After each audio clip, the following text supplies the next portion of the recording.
Friends, स्वागत है आपका मेरे एएमए एजुकेशन चैनल के ऊपर। आज की हमारी वीडियो के अंदर हम करेंगे moral reasons and argumentations business ethics unit 4 के मेरे हैंडमेड नोट्स। हमारी जो पिछली वीडियो थी उसके अंदर हमने किए थे needs and importance of business sustainability. अगर आपने वो वीडियो नहीं देखी है तो मैं आपको लिंक डिस्क्रिप्शन में डाल दूंगी, आप जाके चेक कर लेना। और अगर आप चैनल पे नए हैं तो सबसे पहले चैनल को जाकर सब्सक्राइब करें और बेल आइकन प्रेस करें ताकि आपको नई नई अपडेट्स मिलती रहें। ये हमारा लास्ट टॉपिक है यूनिट 4 का। उससे अगली जो हमारी वीडियो होगी डे 14 के अंदर, उस वीडियो के अंदर हम अपना जो पूरा सिलेबस है उसको रिवाइज करेंगे एंड डे 15 लास्ट डे के अंदर हम अपना एक क्वेश्चन पेपर सॉल्व करेंगे। तो हमारी आज की वीडियो हम स्टार्ट करते हैं मोरल रीजंस एंड आर्गुमेंटेशंस।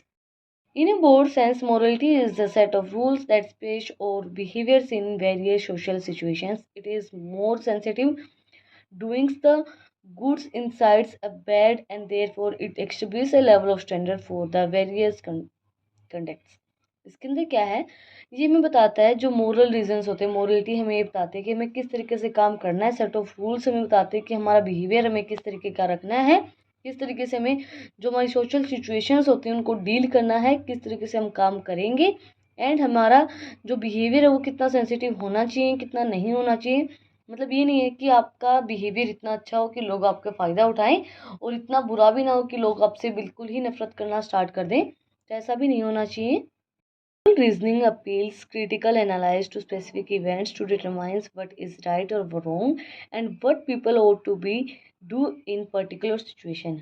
मोरल जो हमारी चीज़ें होती हैं, मोरल रीजनिंग जो है वो हमें बताती है कि हमें क्या करना चाहिए, क्या सही है, क्या गलत है और किस सिचुएशन के अंदर, पर्टिकुलर सिचुएशन के अंदर हमें क्या डिसीजन लेना चाहिए। जैसे ये नहीं बोलते हैं कि गुस्से में लिया हुआ डिसीजन और जो खुशी में लिया हुआ डिसीजन है वो हमेशा या तो सही मतलब गलत ही होते हैं।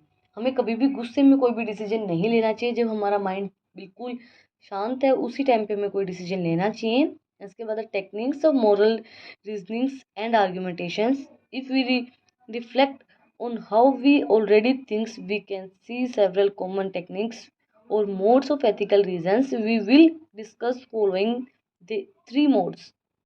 Moral reasonings about commands, consequences, and characteristics. We usually find ourselves reasoning along one or more of these lines. ये कुछ कमांड्स हमारी दी गई, कुछ मोड्स दिए गए हैं जिनको हम डिस्कस करते हैं। Moral reasonings about commands, consequences and characteristics. सबसे पहले हम कमांड्स को देखेंगे। Reasoning based on commands. The technique of command refers to those things that we ought to be do with considerations that their consequences. जो हम command use करते हैं ought to be without considerations of consequences. These kinds of moral recognition is also associated with the ethical categories as a commitments, laws, right and justice. The technique of reasoning is also known as dementalizations or non-consequentialist recognition. इसके अंदर क्या हमें बताता है कि जो morality है, हमारी मोरल जो चीज़ें होती हैं वो हमें बताती हैं कि हमारे एथिक्स क्या हैं, किस तरीके कौन से हमें लोग फॉलो करने हैं, क्या हमारे राइट्स हैं, क्या किस तरीके से मतलब हमें जस्टिस मिलेगा, वो सारी चीज़ें हमें फॉलो करनी चाहिए। इसके बाद है हमारा next the advantages of commands mode of reasonings. इसके अंदर फर्स्ट एडवांटेजेस क्या होगी, the system of deontology ethics also provide the reason for followers to indicate an act that is good but not morality required to be done. एक act मतलब वो सही है dentology के अकॉर्डिंगली बट वो चीज़ required नहीं है। इसके अंदर एक एग्जांपल दिया गया है। फॉर एग्जांपल किसी ने आपको है, आप कहीं जा रहे हो, बस के अंदर जा रहे हो और आपकी जो बस है वो हाईजैक कर ली है और हाईजैक करने के बाद उसने बोला है कि एक आदमी अगर मर जाएगा तो मैं सबको आज़ाद कर दूंगा। तो टीचर अगर डेंटोलॉजी को फॉलो कर रहा है तो टीचर को क्या होगा, टीचर फील करेगा, टीचर को बहुत ज़्यादा डर होगा क्योंकि उसको बच्चों की सेफ्टी ज़्यादा इंपॉर्टेंट होती है टीचर को अपनी सेफ्टी से ज़्यादा। अंदर है an example for this is if a man hijack bus for students and said if one person dies then he will lets everyone free. The teachers who believes in deontology will voluntary and die because he feels that the obligations to protect the safety of his student. वो खुद die हो जाएगा, वो खुद मर जाएगा क्योंकि वो उसको सबसे पहले अपने क्या है, अपने जो स्टूडेंट्स हैं उनकी सेफ्टी ज़्यादा ज़रूरी है, वो ज़्यादा इंपॉर्टेंट होते हैं। पॉइंट हमारा consequently modes of reasoning. The ethical natures of consequences is most often associated with the physiological schools of utilizations. According to this mode of morality, reasoning commands are not sufficient in themselves to tell us what we ought to be do. Insights we need to think carefully about the consequences of our action. इसके अंदर क्या है कि command ज़रूरी नहीं है कि हमें जो कमांड दी गई है हम उसके अकॉर्डिंग ही काम करें।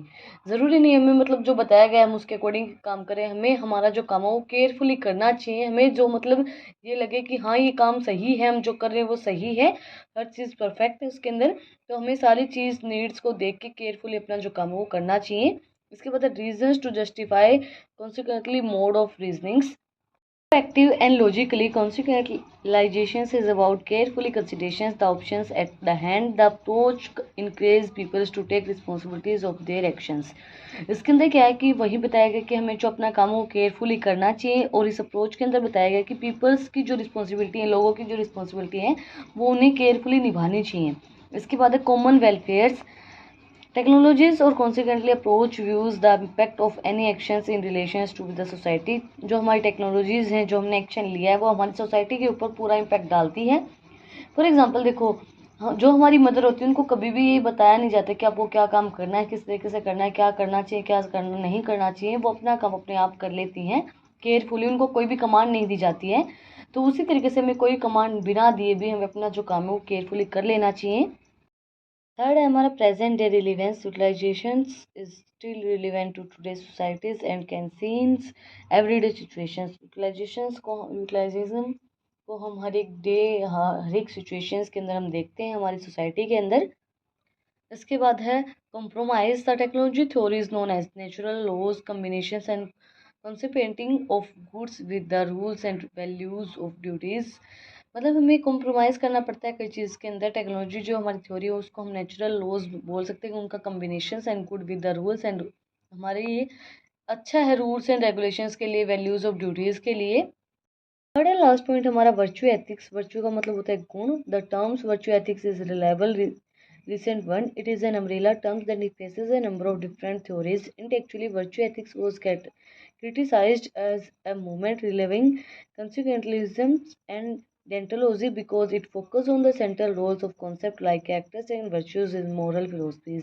ये फोकस किस चीज़ पे करता है? डेंटोलॉजी के ऊपर फोकस करता है। Central roles of concept and like characteristic and virtues, जो गुण होते हैं, मोरलिटीज होती हैं, उनके ऊपर फोकस करता है। इसके बाद merits of virtue ethics. Can virtue ethics concerns ethics on the person and what it means to be a human। मतलब क्या उसको इंसान बनाता है। It's usually theory since human beings or offers more interested in assessing the characteristics of character of another person that then they are assessing the goodness or badness of a particular action. वो हमें बताते हैं कि क्या goodness है, क्या अच्छाई है, क्या इस इंसान के अंदर अच्छाई है, क्या बुराई है, उस गुडनेस को बताता है वर्चू एथिक्स। इसके बाद है डीमेरिट्स की क्या होंगी। It does not provides clear guidance on what to do in the moral dimensions. ये क्लियरली नहीं बताता है कि क्या करना हमें चाहिए, क्या व्हाट टू डू, उन चीज़ों को नहीं बताता है वर्चू एथिक्स। सेकेंड पॉइंट हमारा there is a no general agreements on what the virtues are and it may be that any list of virtues will be relevant to the cultures in which it is being up. इसके अंदर ये है कि generally में नहीं बताया जाता है एग्रीमेंट के अंदर कि क्या वर्चू हैं, क्या गुण होने चाहिए, क्या नहीं होने चाहिए, क्या हमारे लिए सही है, क्या बैड है, क्या गुड है, वो चीज़ें नहीं बताई जाती हैं। इसी के साथ हमारा जो सिलेबस है उसका दी एंड हो गया है डे 13 के अंदर। डे 14 के अंदर हम करेंगे full syllabus revision of business ethics. आज की हमारी वीडियो के अंदर हमने किया है understand techniques of moral reasoning and argumentations. अगर आपको आज की वीडियो पसंद आई तो आपको पता ही है क्या करना है। कमेंट में मुझे बताना है कि आपको वीडियो कैसी लगी, और कोई भी डाउट है, कोई भी टॉपिक रह गया है तो वो भी आप मुझे कमेंट सेक्शन में बता सकते हैं। मिलते हैं डे 14 के अंदर। Thank you for watching my video.